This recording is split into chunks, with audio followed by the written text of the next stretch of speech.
Udto mga kachoy. Mag-real talk lang ta, choy, ha. Real talk lang sa ta.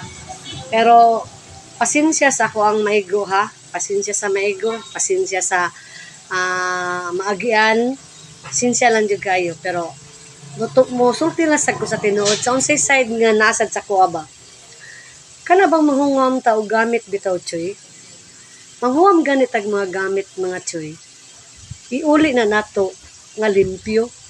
Kay kabalo mo, mga choy, erase our reflection sa to ang kaugalingon, di ba? Reflections of our soul. Huwam ka gamit, inig-uli hindi mo perti hugawa. Ay, ganahan ka ako magkuhan na nga. Kalimpyo sa paghuwam ni mo anak ko ang mga gamit. Kalimpyo anak ko ang kaldero niya, inig-uli hindi mo, itom na. Ikaw kuno, choy. Ikaw kuno, choy. Ako manghuwam ko ni mo, choy. Sinaw kay mo kaldero, hayag kayo.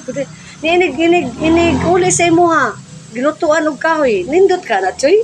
Ha? Puta na lang ko, choy, ha.